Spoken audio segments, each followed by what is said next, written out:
Welcome to Evilive, the live media commentary show that answers the question, is not Gandalf ever going to find the halflings? Subscribe to the channel because today we are reviewing The Lord of the Rings, The Rings of Power, Season 2, Episode 2, Where the Stars Are Strange. I wanted to do People Are Strange by the Doors, but I just couldn't get it to fit in my head to get it out. All right, so this is directed by Charlotte Braunstrom and Louise Hooper, written by Jason Cahill, released August 29th with the first 3 episodes. This is the second of the first 3 episodes. And let's talk about this because we got some stuff to talk about.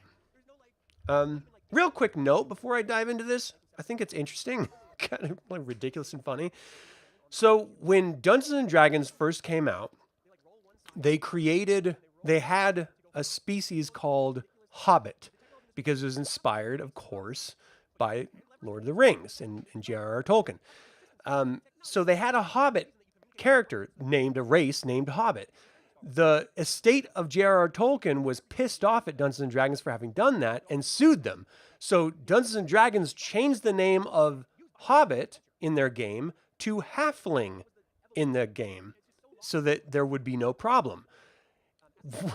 What's funny is that in Lord of the Rings, The Rings of Power, in this episode, they're talking about finding the halflings. Not the hobbits, because they're called Harfoots. They're not hobbits yet.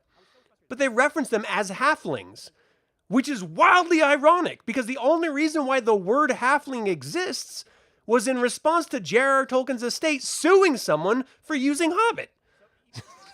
So now it's like complete 180. Now it's J.R.R. Tolkien's estate stealing a phrase from like originally TSR, but now Wizards of the Coast's IP of Dungeons & Dragons. Anyway, no one else cares about shit like that, but I thought it was funny. All right, so we open with Mount Doom is continually just exploding and doing its doomest, I guess. Part of the repercussions of that is all the way over at Khazad-dûm, which I loved seeing, by the way. I don't know what it is about dwarven realms under mountains and seeing how they grow their own food through like mirrored light everywhere. It's so fun to look at and watch. Really, I think it's part of the best part of this entire show is just seeing the dwarven realms for some reason. And the thing is, I don't even like dwarves that much, but I like their cities and how they live under, in these inhospitable places. I think it's very cool. All right, so Khazad-dûm, ultimately it's, what's her name? Disa and Durin the Fourth are having this conversation about Durin apologizing to his father, the king, Durin the Third, and Durin the Fourth is just like, I'm not going to do that. He's the one that kicked me out. I'm not going to go bow down and crawl and scrape and try to get on his good side again. And they're like, well, you have to work everything out. Like, we have to heal this wound.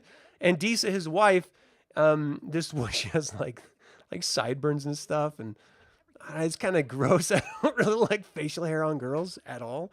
But she's a dwarf, so what are you going to do? Female dwarves have facial hair. And I just think it's funny. She clearly loves him. She's clearly willing to put up with his bullshit, but she's going to call him out on his bullshit.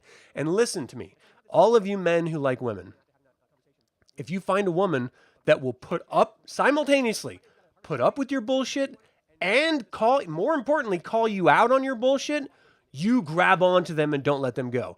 That's a good woman. My wife does it to me. And all of you women out there, you need to call your men's bullshit. Call it out. Like, help them work through life because you're presumably, in a good partnership, not abusive one. Get out of those. But, call them out. Like, help them through it. I think it's the best thing possible because it means that you're growing together as a unit rather than individually just putting up or suffering through this union that you guys got through. Anyway, that's relationship advice, inspired by dwarves. So they're talking about all of that. And then all of a sudden the earthquake comes through and it collapses part of Khazad-dûm, which is where all the mirrors were reflecting light inside. And it basically closes it off into pure darkness, which is kind of a terrifying prospect unless you're a dwarf, which then it shouldn't be a terrifying project. But they all seem to be worried about it for some reason. It just means they have to go do work, right? Like that's go clear the rubble away. You're dwarves. You deal with massive stone. That's kind of your thing. So shoo, do your thing. All right. So next, what's the next little note here?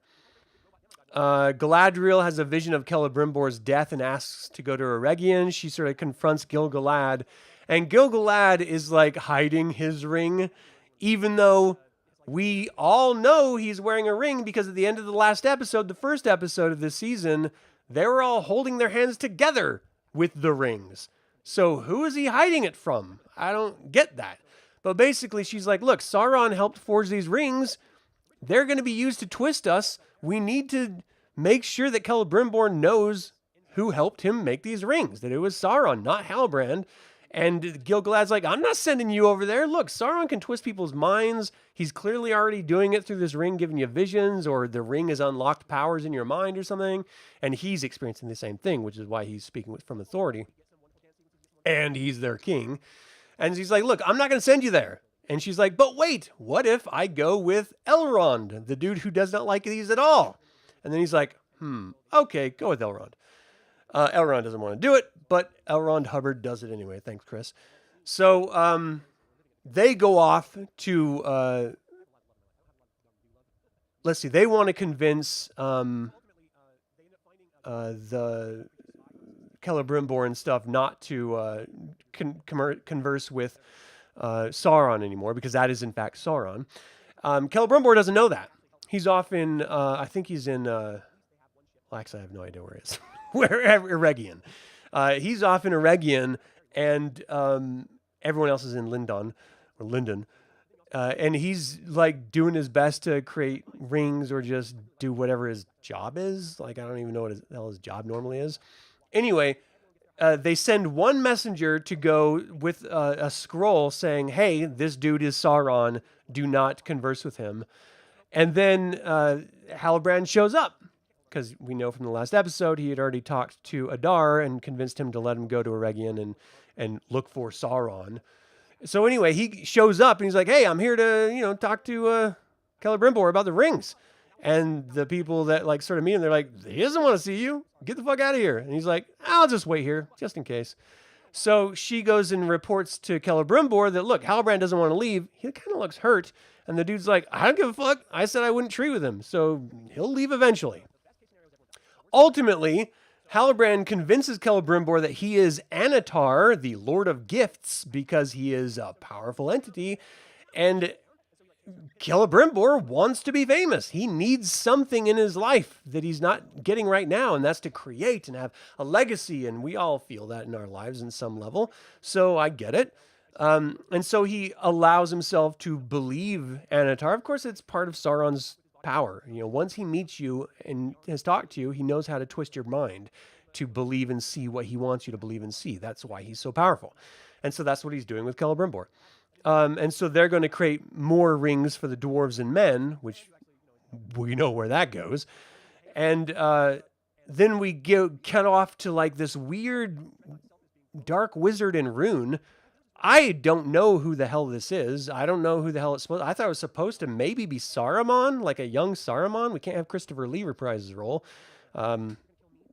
May he rest in peace. But like, it's not. I don't know who the hell he is. Like, they just reference him as Dark Wizard.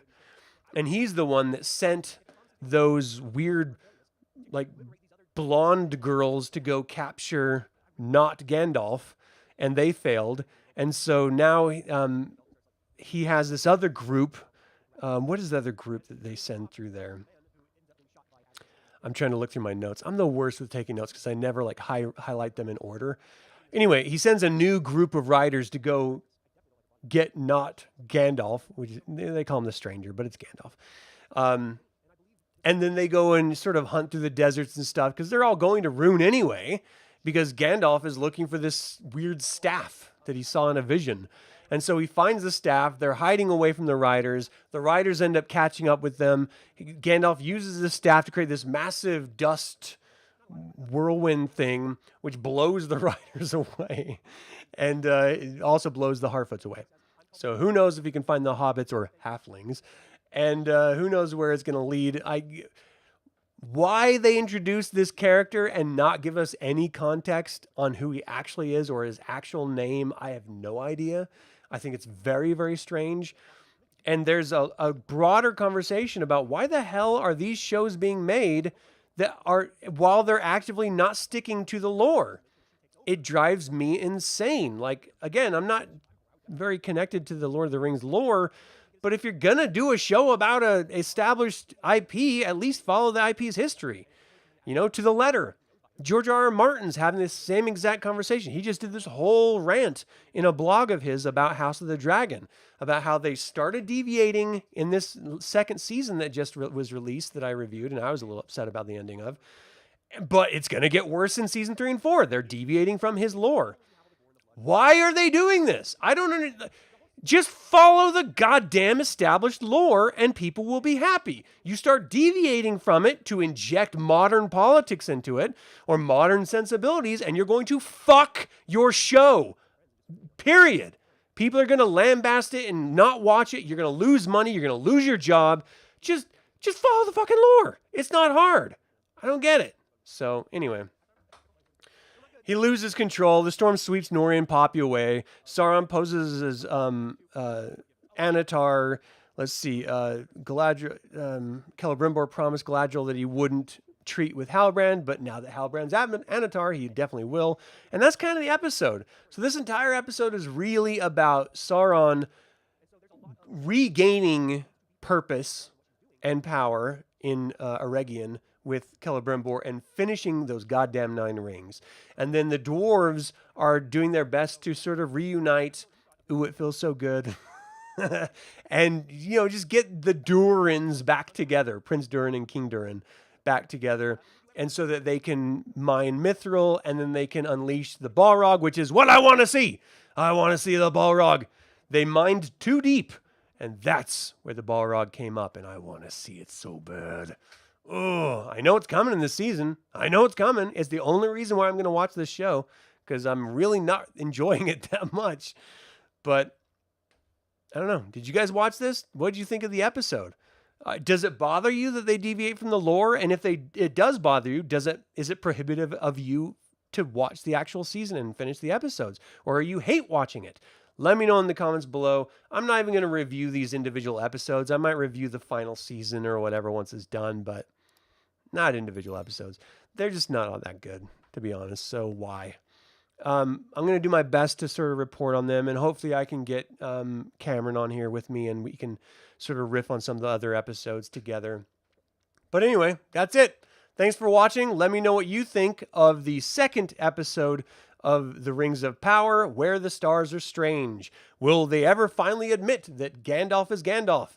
Will they ever give us a name of the dark wizard with the eyebrows? And do you care? All right, until next time, remember the evil spelled backwards is live, so get out there and be evil.